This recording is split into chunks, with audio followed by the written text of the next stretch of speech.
Agro Record News. Oferecimento. Bradesco, se tem na sua fazenda, tem no app e-Agro.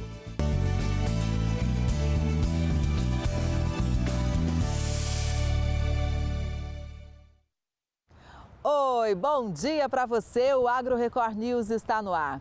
Um cafezinho sempre vai bem, né? Eu não fico sem. E quem trabalha com o produto está feliz da vida. Isso porque o consumo aumentou no ano passado. E a tendência é de alta também agora, em 2024. Adriano adora café.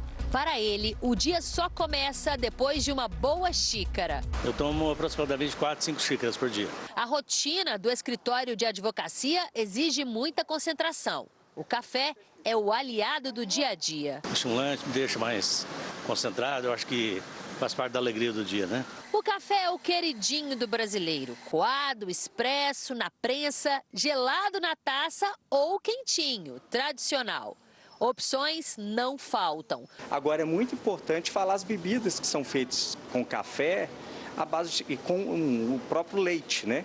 O cappuccino italiano é um tradicional no mundo todo. O barista foi contratado por esta padaria há 4 anos para atender a demanda dos clientes. O café expresso sai muito, mas os cafés filtrados são os campeões. Ele preparou para a gente um café expresso feito com grãos especiais. Ele é um café com uma crema, né? Pode ver que tem uma crema em cima dele.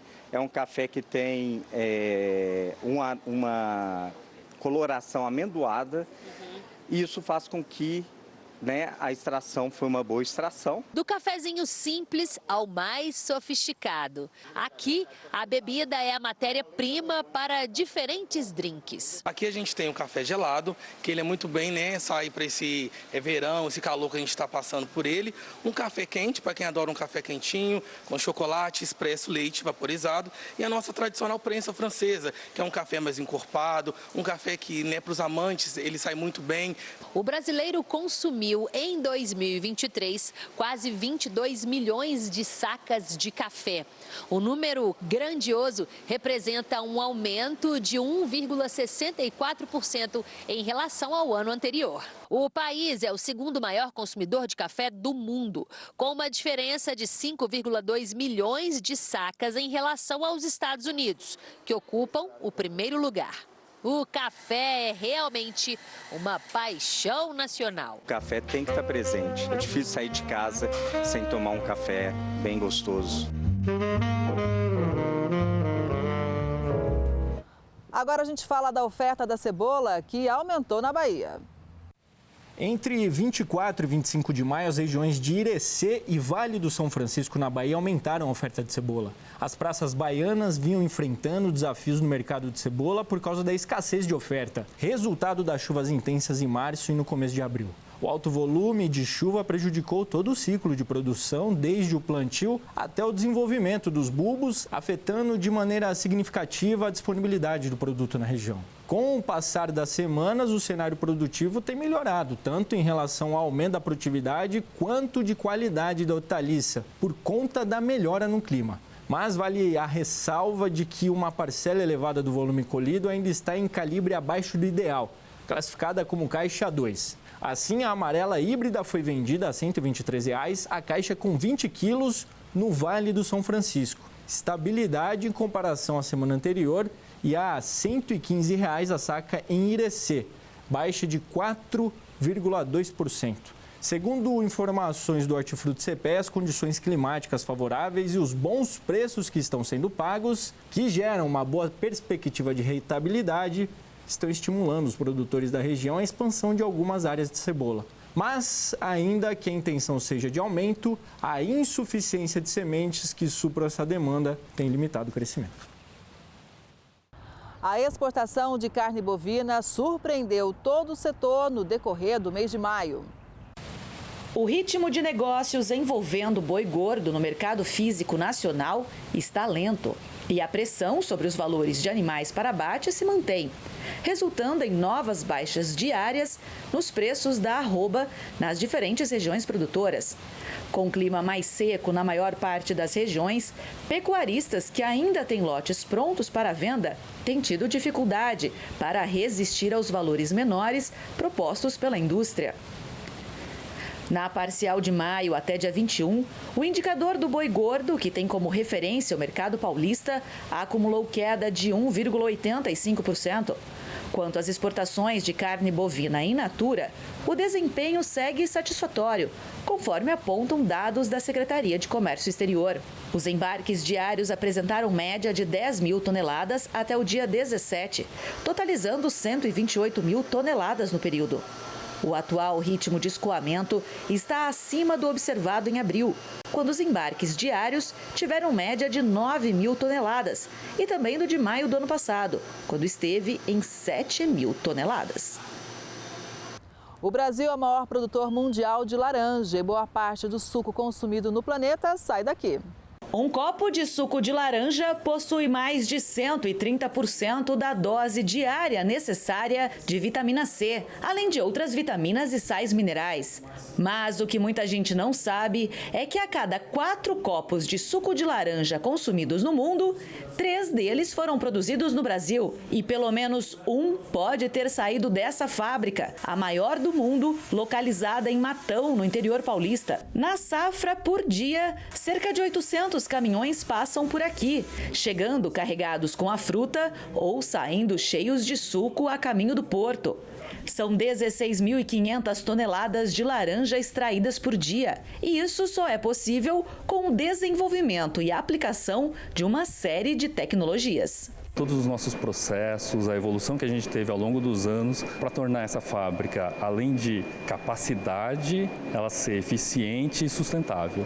Além do suco produzido aqui, que vai para o mundo todo, seja pasteurizado integral ou concentrado, a fábrica utiliza todas as partes da laranja. Da casca é feita a ração para bovinos e solventes para a indústria de produtos de limpeza. Do bagacilho saem óleos essenciais. Tudo que a gente recebe da natureza, a gente de alguma maneira transforma em algum produto, e a gente tem o conceito de economia circular, né? Então a gente quer que todo o processo aconteça aqui dentro da nossa operação e a gente cause o mínimo impacto possível no ambiente. E a matéria-prima vem de não muito longe dali. Essa fazenda é uma das maiores em produção de laranja e fica distante pouco mais de 50 quilômetros da fábrica. Todas as plantas dessa fazenda, que ocupa uma área de cerca de 7 mil hectares plantados, são digitalizadas. São cerca de 5 milhões de pés de laranja monitorados constantemente. Usar tecnologias como, por exemplo, um drone para monitorar as plantas é absolutamente fundamental, porque ele traz uma informação nova para nós de acompanhamento da sanidade, e isso garante que a gente tome decisões, ações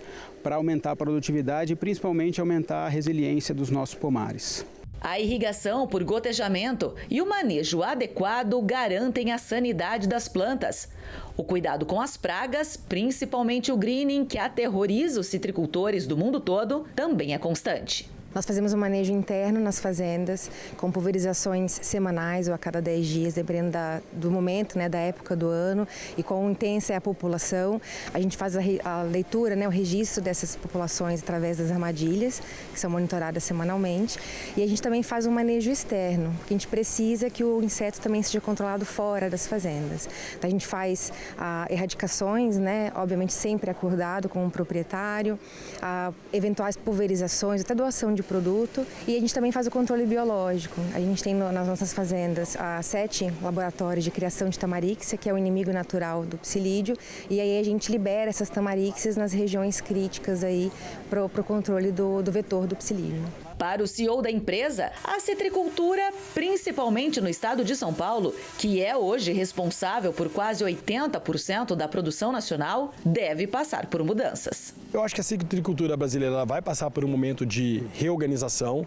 Então, São Paulo ele vai sofrer esse impacto de clima, de greening, que deve ter uma pequena queda estrutural. Obviamente, cada safra é uma safra, não vai ter a volatilidade de safra, mas a gente já começa a ver outros estados, como, por exemplo, Minas Gerais, algumas primeiras análises no Mato Grosso do Sul, onde a citricultura pode se expandir. Então, eu ainda consigo ver crescimento de uma forma geral, talvez uma queda em São Paulo, mas um crescimento em outros estados, mais do que compensando essa queda de São Paulo.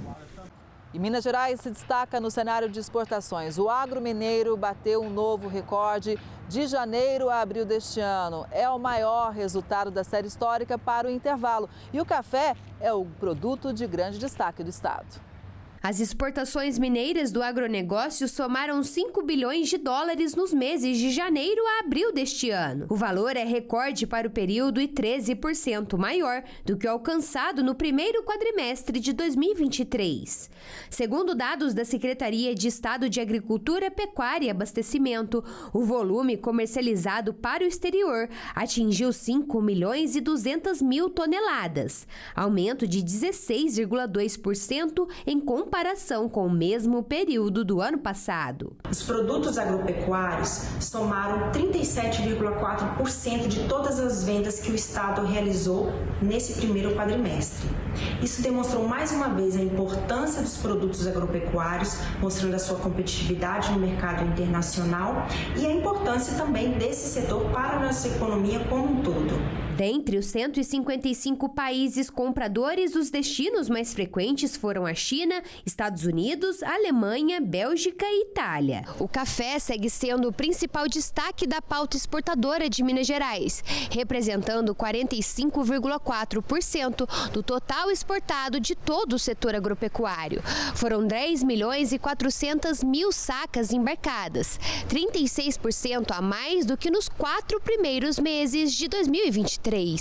Sobre o valor, o café alcançou 2 bilhões e 300 milhões de dólares, acréscimo de 32% nos primeiros 4 meses do ano. O complexo sucro-alcooleiro contabilizou 554 milhões de dólares e 1 milhão e 100 mil toneladas comercializadas, com alta de 77,4% na receita e 57% no volume. As carnes também registraram destaque, com faturamento de 439 milhões de dólares e 141 mil toneladas embarcadas, correspondendo a 9% das vendas internacionais do setor agropecuário de Minas. Já as exportações do complexo soja registraram queda de 16% no faturamento, devido à baixa do preço da commodity no mercado internacional e à diminuição das compras de mercado como a China e Tailândia. Mas o volume embarcado registrou crescimento de 8%,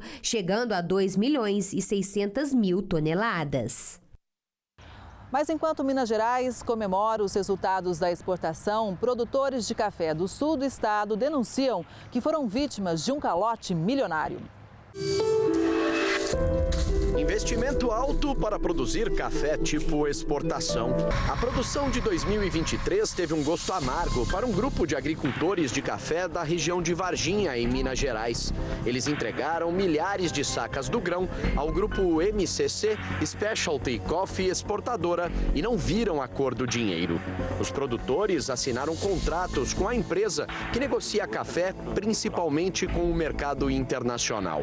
A sede da MCC fica em Varginha. A safra dos produtores da região foi entregue no segundo semestre do ano passado. Os contratos que não foram pagos pela MCC chegam a R$500 milhão. Porque nós estamos falando de mais de 300 famílias que entregou café para eles, mais de 300 produtores que entregou café para eles. Tudo o que colheu na lavoura, Maria Elizabeth entregou à MCC. Pelo contrato, deveria receber R$156 mil. A gente já vem assim com uma vida regrada. E aí agora vem um prejuízo desse, você não tem de onde arrancar. Paula vive o mesmo sufoco. Espera o pagamento de R$400 mil que a MCC deve a ela. Dependo desse dinheiro para conseguir cumprir meus compromissos também. A empresa MCC ganhou a confiança dos produtores de café da região de Varginha depois de 8 anos fazendo bons negócios com eles. A parceria era tanta que um grupo formado por 32 agricultores entregou toda a safra de 2023 sem receber sequer entrada. De uma hora para outra, a MCC, que deveria intermediar a venda dessa produção, alegou que estava quebrada e não pagou ninguém. Para os agricultores, já são 8 meses sem dinheiro, sem respostas e o principal, onde foi parar o café? A gente quer saber onde está o café ou aonde está o dinheiro, para tentar, a partir daí, negociar, né, e justificar para os nossos clientes a possibilidade de algum tipo de plano viável, né?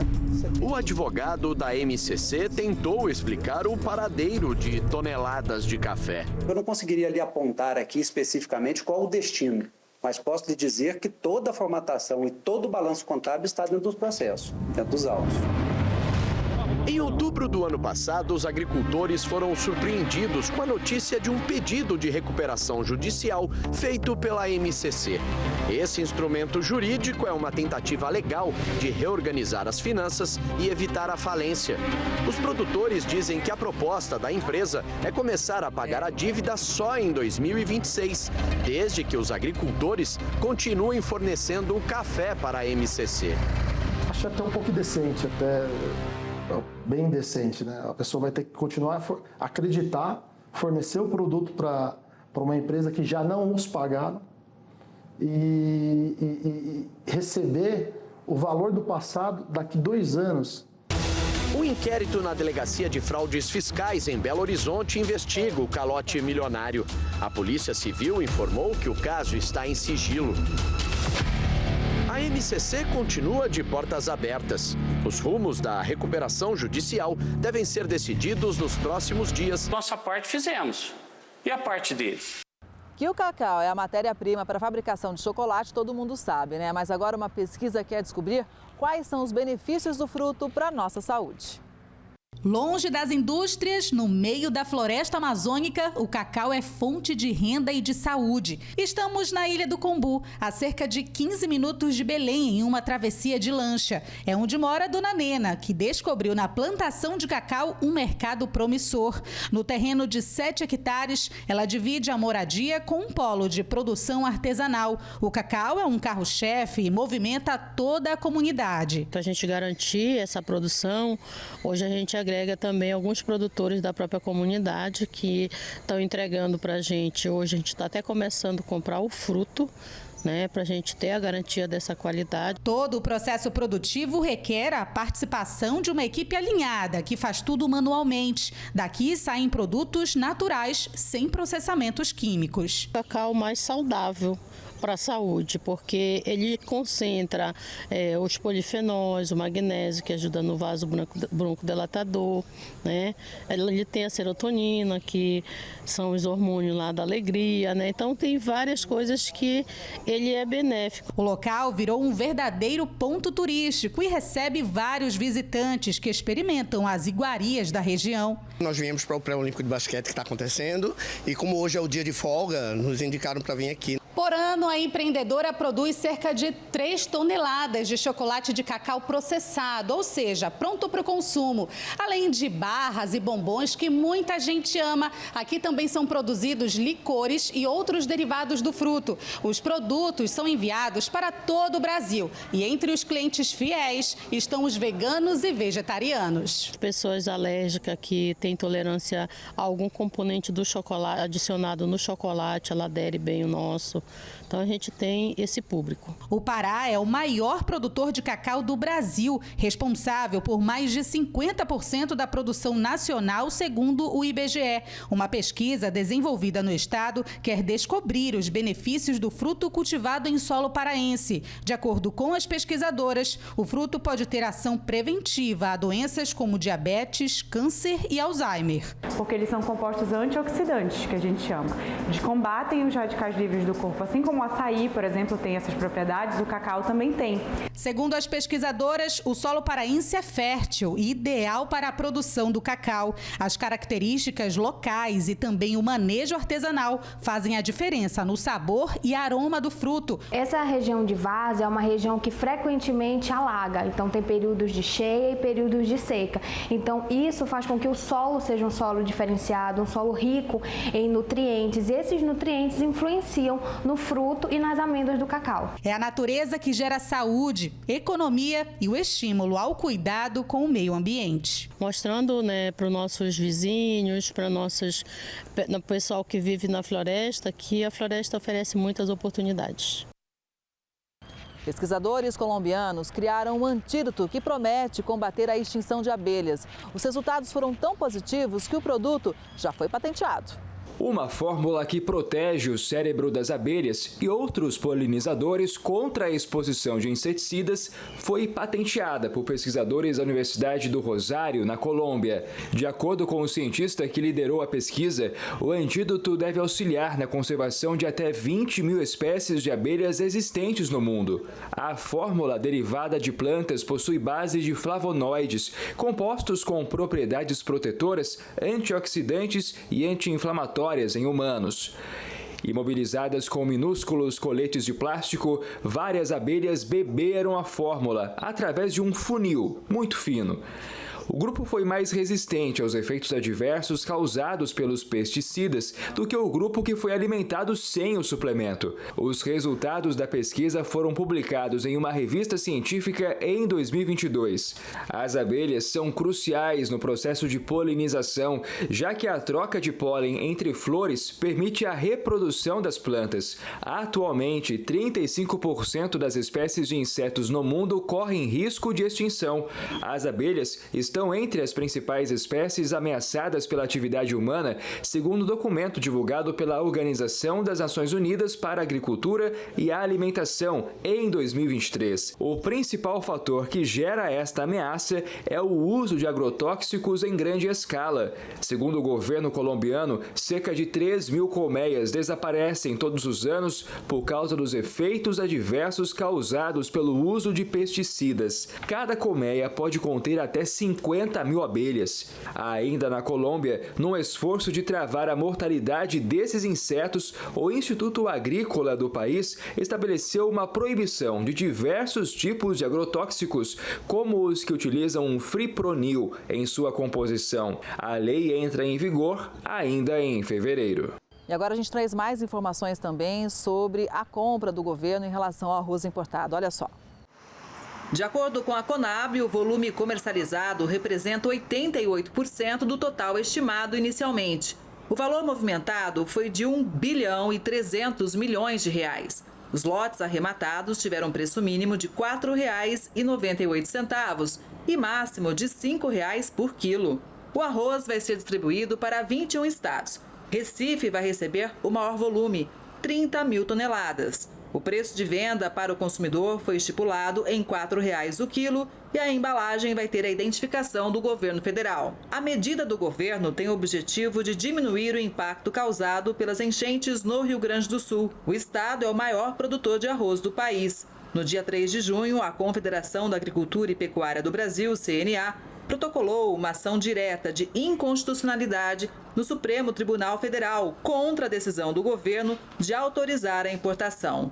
A CNA alega que a medida vai afetar toda a cadeia produtiva do país e impactar negativamente os produtores brasileiros. A entidade ressalta ainda que 84% da área plantada no Rio Grande do Sul foi colhida antes do início das chuvas e destaca que não existe risco de desabastecimento. O STF ainda vai analisar a ação. O clima está impactando muitas produções. A safra de tomate industrial, por exemplo, está retrocedendo e deve voltar ao patamar de 2 anos atrás. O El Niño e a alta proliferação de pragas, como a mosca branca, vão impactar a safra do tomate industrial esse ano. A informação é da Tomate BR, Associação Brasileira dos Processadores e Utilizadores de Tomate Industrial, que prevê produtividade próxima a 2022. O tomate transplantado entre fevereiro e março sofreu com o excesso de chuva. De uma maneira geral, a umidade compromete a planta do tomate. E, além disso, houve uma migração da mosca branca que traz uma virose para o tomate. Isso aconteceu devido à soja, que foi colhida tardiamente em algumas regiões. De acordo com a entidade, que representa 85% do setor, a área de cultivo deve ultrapassar 19 mil hectares. A estimativa de produção gira em torno de 1 milhão e 700 mil toneladas. O Brasil está entre os 10 maiores produtores de tomate do mundo. E apesar do impacto em 2024, a projeção é de aumento para os próximos anos. Até 2029, o mercado deve movimentar mais de 261 bilhões de dólares. Para isso, o produtor deve estar atento a fatores hídricos, de clima e de solo, além de promover a nutrição adequada às plantas. A temperatura também é fator determinante para a rentabilidade da cultura. O ideal é uma variação entre 10 a 34 graus. Temperaturas a mais ou a menos, nós precisamos intervir como manejadores aí de estresse proporcionados pelo clima. E hoje o agricultor conta com diferentes ferramentas, nutrição, bioestímulo, para suportar aí diferentes intempéries que podem ocasionar aí durante o período de desenvolvimento da cultura. O estado de Goiás lidera a produção de tomate industrial. Já as regiões Sudeste e Sul lideram a produção de tomate para mesa. Outros estados compõem essa importante produção de tomates de mesa, como estados do Ceará, especificamente Serra da Ibiapaba, e estado do Rio de Janeiro. Agricultores do Rio Grande do Sul seguem contabilizando os prejuízos por causa das enchentes. Muitas atividades seguem paralisadas. A tragédia climática foi devastadora para a economia gaúcha. As piores cheias da história do Rio Grande do Sul deixaram campos agrícolas sem serventia a empresas paralisadas.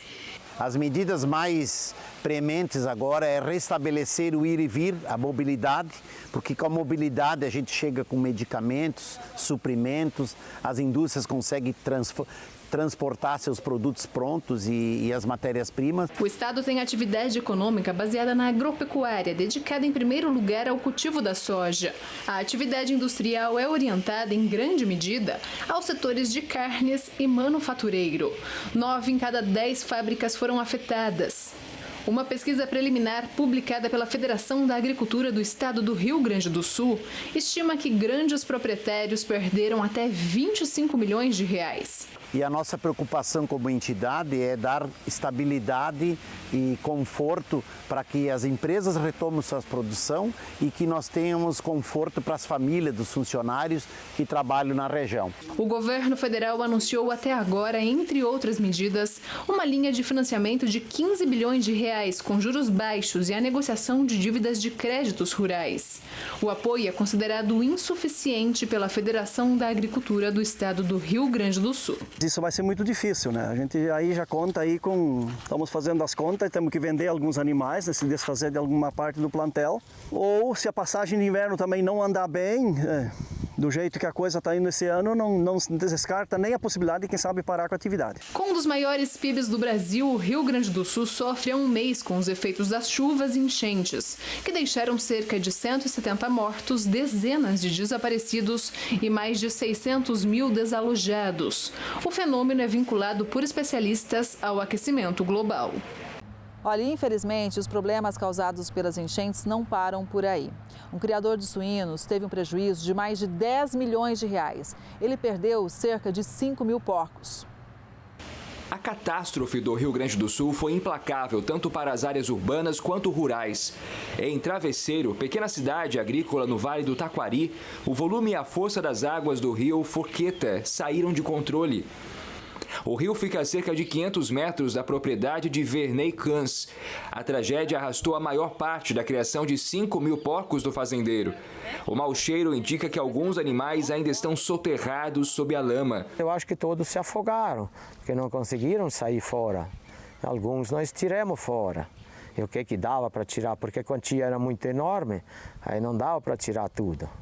Junto com os porcos, também foi embora o fruto de 42 anos de trabalho de cães dedicados à produção de leitões. Ferros retorcidos, chapas de alumínio, pedaços de muro e troncos de árvore se amontoam pela propriedade de milhares de metros quadrados. O cenário é como se um furacão tivesse passado pelo local. Essa área aqui não dá para mais fazer chiqueiros de suínos. Aí vamos usar para a lavoura. Vamos plantar milho e soja. Cans teve de demitir e indenizar os 12 funcionários. Os 700 porcos que conseguiu salvar foram recuperados pelo frigorífico para o qual trabalhava para serem distribuídos por outras fazendas. Claro, sente a perda. É um sentimento, mas a gente não pode ir contra a natureza. Esse descendente de colonos alemães, como muitos no Vale do Taquari, calcula o prejuízo entre 10 e 15 milhões de reais. A Associação de Criadores de Suínos informou que a devastação afetou entre 25% e 28% da produção do estado. Isso é uma vida que eu tenho aqui. Eu comecei com 18 anos e hoje estou com 60 anos e trabalhei toda a minha vida aqui, e o que eu tenho aqui é da suinocultura. O Rio Grande do Sul é um dos maiores produtores e exportadores de carne suína do Brasil. Segundo especialistas, a intensidade das últimas enchentes no estado, que deixaram mais de 160 mortos e cerca de 70 desaparecidos, está vinculada às mudanças climáticas. Pois é, e a chuva também causa problema na Europa. A produção de vinho na França deve fechar mais uma vez em baixa, isso por conta do clima atípico. Os produtores não têm conseguido continuar com as atividades no campo. O aparecimento precoce de míldio, recorrente com as mudanças climáticas, tem preocupado viticultores da região de Bordeaux, na França. No ano passado, esta doença, causada por um fungo que prolifera com a chuva e o calor, antes de devastar as folhas e os cachos das uvas, afetou 90% das vinhas do principal vinhedo da França e levou a uma queda na colheita que fechou com apenas 3.800.000 hectolitros. E o cenário deve continuar igual neste ano, já que as chuvas estão intensas. No decorrer de maio, choveu o dobro do esperado, com 116 milímetros. Com a umidade, a doença chegou mais cedo e já se espalhou pelos parreirais. Esse produtor relata que iniciou as tratativas em abril. Foram 30 aplicações de sulfato de cobre a cada 3 dias. O cobre, aliás, é o único produto autorizado para ser utilizado dentro de uma produção orgânica sem agrotóxicos. Este viticultor de 47 anos, que possui uma propriedade de 27 hectares, perdeu metade da colheita no ano passado. Nesta primavera, a atividade foi monopolizada pelo rastreio da doença. A solução foi efetuar malabarismos entre a análise das previsões meteorológicas e a repetição da sulfatação. Segundo profissionais do setor, a recorrência e a intensidade da doença observadas há vários anos são muito anormais. E o Conselho Interprofissional do Vinho de Bordeaux confirmou que vários viticultores estão exaustos de negociar e preocupados com o clima que parece ser uma tendência futura. Para esse técnico de vinhos, a perturbação climática com invernos amenos e úmidos e primaveras muito chuvosas cria condições muito favoráveis ao desenvolvimento do fungo. Antes, a praga se instalava 1 ou 2 anos dentro de uma década, mas tudo mudou em 2018. De lá para cá, a doença se alastrou de uma forma inquietante. Para ele, se as primaveras forem sempre chuvosas, a produção pode ser cancelada, quebrando uma tradição francesa de fabricação de vinhos. Há vários anos, pesquisadores testam vinhas resistentes a doenças e novas variedades de uvas para substituir o merlot. Mas contra o míldio ainda é uma incógnita. Por ora, o único conselho é efetuar tratativas no campo contra a doença. Em outro ponto da França, o clima seco faz com que as autoridades apostem no cultivo de pistache. O campo foi arado recentemente. 30 voluntários trabalham no cultivo de pistache, que traz esperança aos moradores deste pequeno departamento de Piréus Orientais, no sudoeste da França. O local, que fica bem na divisa com a Espanha, enfrenta dificuldades desde 2021 por causa da intensa estiagem. Com o cenário árido, autoridades encontraram o pistache como solução. A planta exige pouca água e tem a capacidade de se desenvolver em qualquer lugar. A iniciativa veio do Sindicato Agrícola Local, que em uma manhã fez o plantio de 80 pés. Aqui poderão ser encontrados cerca de 4 variedades diferentes. O plantio de pistache na França basicamente é feito por enxerto, com combinações de frutos gregos e italianos. De acordo com a representante do sindicato, o cultivo busca responder a 3 desafios: encontrar um plantio que se adapte a climas secos, diversificar as culturas para proporcionar rendimento adicional aos agricultores e reinvestir em terrenos baldios que são mais vulneráveis a incêndios. O último ponto, aliás, é uma preocupação real nesta área, já que por conta do clima extremamente árido e seco, toda a região está em alerta vermelho. O projeto ainda é encarado como um experimento, mas as expectativas são boas. Os agricultores esperam encontrar em meio à paisagem cores, algo que pode levar até 4 anos, que é o tempo que demora para o cultivo desenvolver e florescer frutos do pistache. Nesse meio tempo, só resta acreditar que tudo dará certo. Os preços do trigo estão subindo com força nos mercados interno e externo. Pesquisadores do CPEA indicam que no mercado internacional, agentes estão atentos ao clima desfavorável em importantes regiões produtoras da Rússia, país que, vale lembrar, é o maior exportador mundial de trigo. Esse cenário traz preocupações quanto à oferta global do cereal. Atentos a esse contexto, produtores brasileiros consultados pelo CPEA procuraram segurar as vendas, especialmente de lotes de trigo de melhor qualidade, aguardando ofertas de valores maiores. Pesquisadores do CPEA ressaltam que neste período de entre-safra, o volume em estoque é menor e isso fortalece a posição vendedora. Vamos voltar aqui para o Brasil, para São Pedro da Aldeia, na região dos Lagos, no Rio de Janeiro. Aqui, além do turismo, o município também se destaca pela agricultura. A mandioca saindo com facilidade do solo representa um momento climático bom na agricultura de São Pedro da Aldeia. A raiz tuberosa é a mais colhida da roça. O plantio do empim é o seguinte, que segura mais, ela aguenta mais a seca, né? Por exemplo, agora eu estava aí com um plantio de empim que eu pensei até em perder, porque por falta da chuva, né, começou a amarelar, querer morrer, mas veio a chuva rapidamente e recuperou. Então é um plantio, a empim, é um plantio que aguenta, é o que dá mais estabilidade ao agricultor. A importância da agricultura no município é pela grande faixa de terra que temos aqui da zona rural, né? E a quantidade grande de produtores rurais que há aqui na cidade.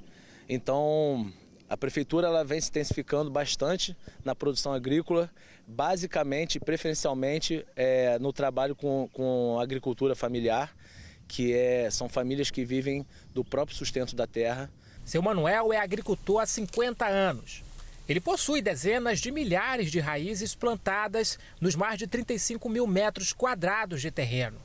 O trabalho que sustenta a família e alimenta milhares de pessoas, ele realiza desde jovem. O primeiro plantio que eu fiz, né? E vi como aquilo ali germinou, deu bom plantio. E dali eu me despertou em mim a vontade de ficar. Até hoje. Estou até hoje. Ele faz parte de centenas de agricultores que ajudam a fomentar a economia do município aldeense. Além da mandioca, outra farta plantação é a da banana, que já está perto de ser colhida. A Secretaria de Agricultura atende aproximadamente 160 produtores rurais por todo o município. Somente no ano passado, mais de 500 horas de preparação do solo, como este que nós estamos aqui, para a produção da mandioca, foram realizadas para a produção agrícola. Os produtores não possuem maquinário para realizar a preparação do solo. Por isso, a Secretaria disponibiliza o serviço em todas as áreas rurais, espalhadas pelos bairros do Retiro, Parque Arruda, Botafogo, Boa Vista, Três Vendas e Serjeira. A gente conseguiu a compra de outro trator que vai duplicar o trabalho na produção rural. Vai ser um trator que vai chegar agora, daqui a um mês mais ou menos, né? A expectativa é que chegue, né? Depende muito do fabricante. E a gente já vai começar trabalhando e tentar duplicar o ano 2024 na produção, assim ajudando mais produtor rural ainda. É um trabalho, né, que merece destaque. Com certeza.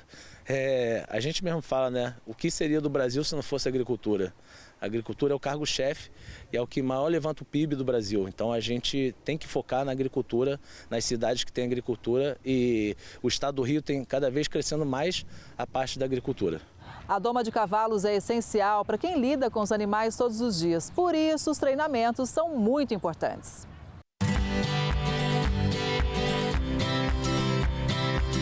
treinamento que envolve muita técnica, comunicação não verbal e confiança entre animal e treinador.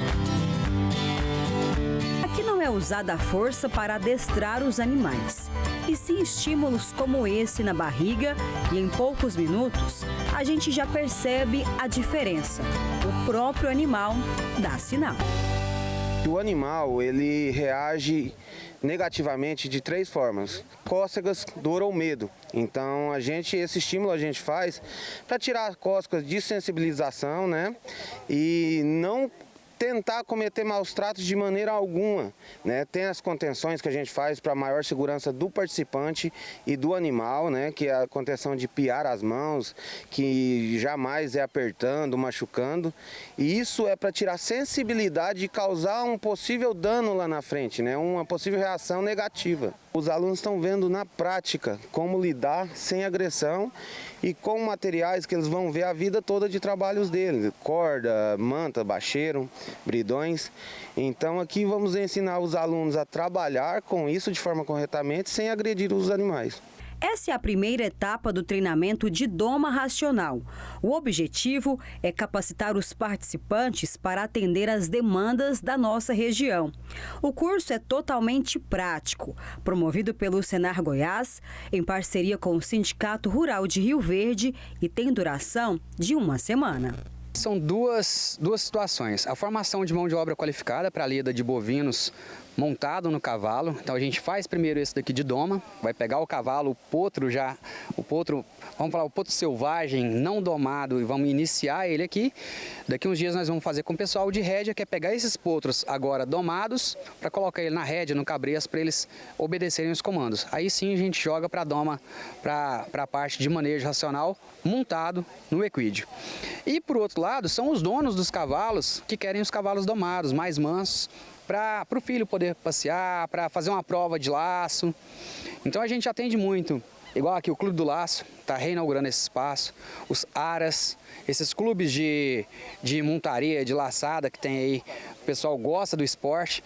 A doma também é conhecida como flexionamento. Esse tipo de treinamento tem vários benefícios. Os animais domados são mais seguros de lidar, além de evitar acidentes. Com o treinamento, o cavalo fica mais dócil e disciplinado, pronto para montaria e competições. A atividade exige um pouco de esforço e paciência do treinador, mas no final, o resultado é compensador. Eu venho de uma família rural, meus avós, né? A gente é criada, passei muitos anos lidando com gado. Aí teve essa oportunidade, a gente já gosta do animal, mas nunca teve a oportunidade de domar, de pegar do começo, né? Teve a oportunidade, eu decidi abraçar. Quem sabe lá na frente pode ser uma futura profissão também, né? Esse aqui, pra mim, de todos os animais que Deus fez, né? Que são todos perfeitos. Mas esse aqui, ele tem meu coração. Ele tem porque ele sente a gente, ele sente o coração da gente, ele sente o sentimento. Ele é meio que o psicólogo dos animais, entendeu? Então esse aqui, ele tem minha dosinha sempre. O João Cláudio já trabalha na área. Apesar da prática, veio em busca de qualificação. Mais qualificação, já tem um tempo, tem 20 anos que eu mexo na área, só que eu parei, tive um tempo parado e agora a gente está voltando para mexer aqui no Clube de Laço, que vai ser um centro equestre. A gente vai dar aula de equitação, vai ter doma de animais, aluguel de baia, aluguel de piquete, vai ter vários eventos. Então a gente pediu o curso pelo Senar para a gente dar uma atualizada, né? Para voltar, porque as domas vai atualizando direto e a gente ficou meio parado, fica atrasado, e agora estamos voltando, fazendo o curso aí para atualizar a doma. O Alessandro também é experiente, mas conhecimento nunca é demais. Desde pequeno já mexo com cavalo, tem? Então é uma coisa que eu gosto de mexer com cavalo. Então um esporte cada dia mais eu quero aprender. Então é uma coisa que eu mais gosto, mexer com cavalo. Mas parece que ele gostou de você também, ó. Ele gosta que eu faça faça uma coisa com carinho, né? Não faço coisa de maltratar ele. E o animal sente, né? Sente demais. Chegou aqui para nos entrevistar, morrendo de medo do animal, e agora quem está domando é a Ana Paula. E pela primeira vez eu tô achando boa essa sensação, viu? Ficou morto de medo. Animada a montar? Não, aí não. Aí já é forçar a amizade. A gente viu no começo do programa que o brasileiro tem tomado mais café. Por aqui a produção vai bem, o clima está ajudando nas lavouras. Mas no Vietnã, país que é líder mundial no cultivo do grão, a situação é bem diferente. Apesar de a colheita de café ter sido iniciada no Brasil, cenário que geralmente acaba pressionando os valores de negociação, o mercado doméstico tem apresentado reação nos preços. Segundo informações do CPEA, a influência vem do contexto internacional, em especial das condições produtivas do Vietnã. Pesquisadores do CPEA indicam que o país asiático, que é o maior produtor mundial do robusta, tem atravessado um período de clima seco, e isso deve resultar em importantes consequências para a colheita local. E a possibilidade de a disponibilidade total de o café ao fim da safra 2024-2025 ficar aquém do necessário, por sua vez, tem elevado os preços do café brasileiro. No Brasil, o clima tem ajudado no andamento da colheita, que ainda está ganhando ritmo. O levantamento do CPEA mostra que até o momento o total colhido equivale a menos de 20% da produção esperada. Tanto para o arábica quanto para o robusta, os relatos de grãos mais miúdos e com problemas de formação têm sido muito frequentes. Mas essas condições podem melhorar conforme a colheita avançar. Você sabe como funciona a produção do tofu? Usado em várias dietas especiais, a procura pelo alimento aumentou bastante nos últimos anos. Textura firme, mas macia. Cor clara, sabor neutro. O tofu é um tipo de queijo feito a partir do grão da soja. Um alimento rico em proteínas, fonte de fibras e de vitaminas. E o melhor, com uma produção a poucos quilômetros da área central de Brasília.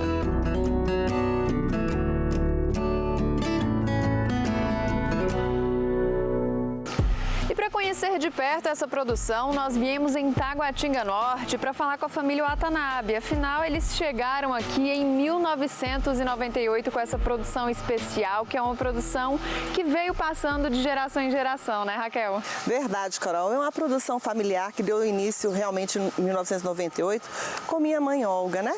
Iniciou então para preservar e resgatar a culinária japonesa, no caso, trazendo para o paladar brasileiro o tofu, que é um queijo de soja, né? Traz muito benefícios à saúde. Olha que legal. E aqui vocês têm essa produção de soja ou vocês trazem de outros estados? Bem, a soja nós trazemos de outros estados. Por exemplo, trazemos de Santa Catarina, Paraná. Compramos aqui mesmo no PADEF, né, dos produtores locais, e também de Lusiânia. A soja de Lusiânia, né, tanto a de Santa Catarina e Paraná e Lusiânia, elas são certificadas.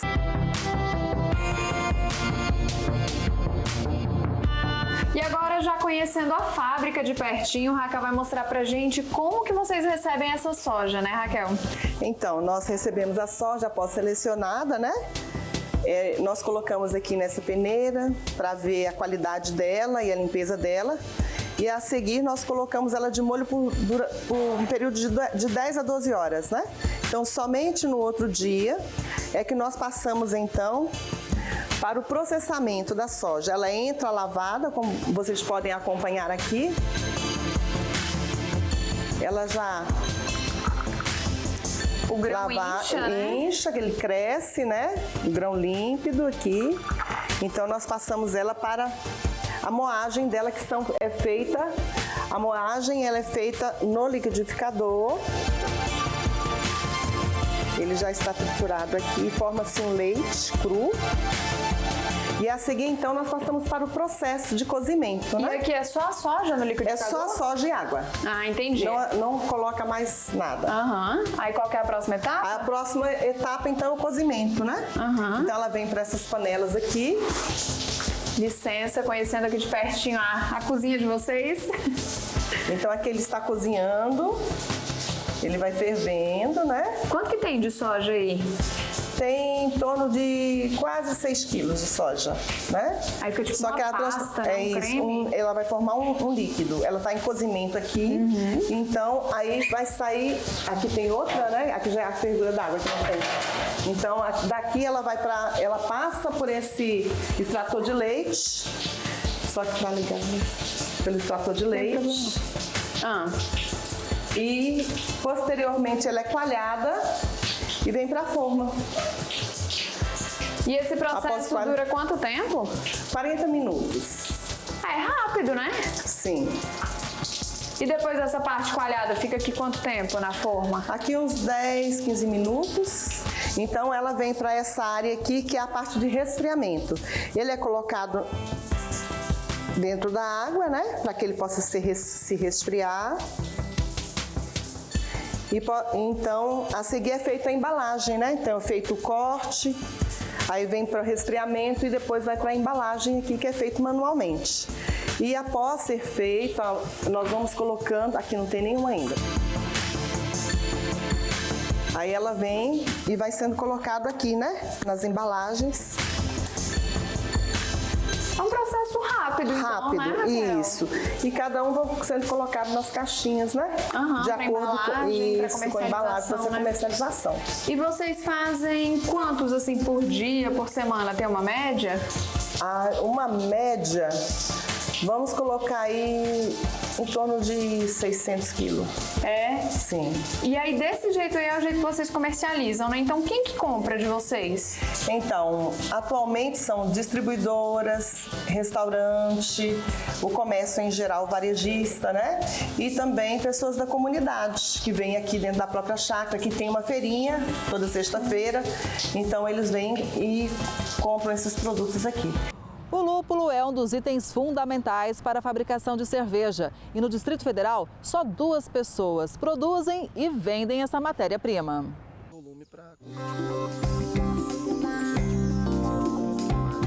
A paixão por cerveja artesanal levou João Marcos ao campo.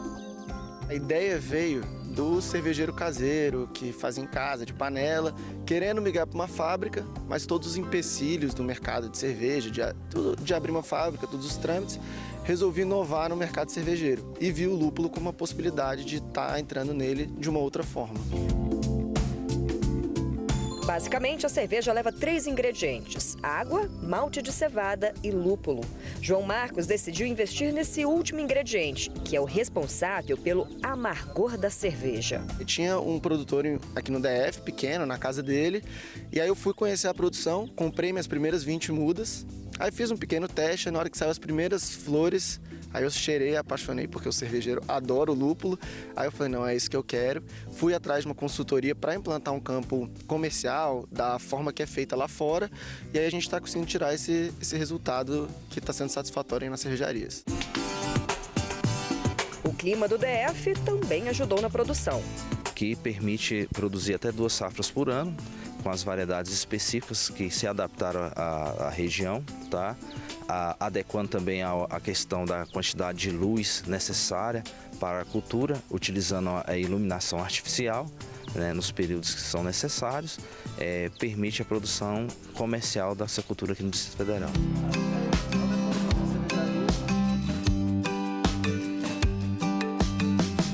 O processo é praticamente manual. As flores do lúpulo são colhidas, depois ficam no ambiente para secarem. A próxima etapa é passar por essa máquina, onde as flores secas se tornam essa espécie de ração. É esse produto que é usado para fabricar a cerveja. A gente tem 2 safras no ano, então a cervejaria que quer fazer às vezes com lúpulo fresco, sem passar por todo o processo de beneficiamento, ele vai só conseguir 2 vezes no ano. Mas como a gente armazena ele peletizado e com nitrogênio, que é a atmosfera modificada, a gente tem esse lúpulo armazenado a frio, a gente consegue fornecer para a cervejaria o ano inteiro. Em 4 meses, o pé de lúpulo começa a dar as flores. As flores que são utilizadas para a fabricação de cerveja. São essas daqui, ó, que também são chamadas de cone. São 2 safras por ano. Cada pé dá em média 600 gramas dessas flores secas já.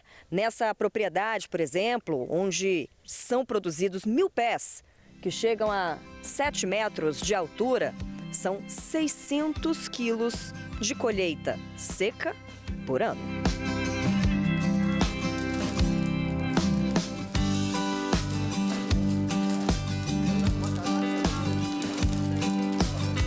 Cada pacotinho de 1 quilo do lúpulo pronto para consumo custa, em média, R$ 250.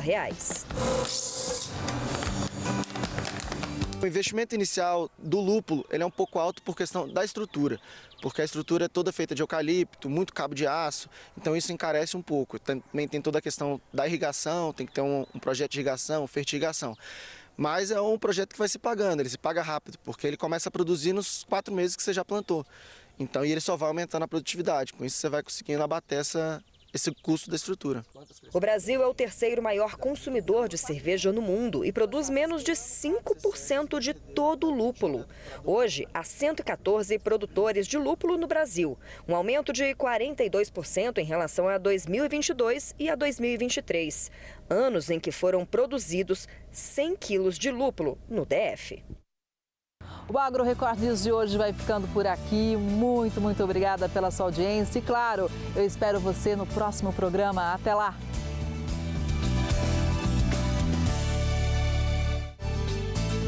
Agro Record News. Oferecimento. Bradesco, se tem na sua fazenda, tem no app EAgro.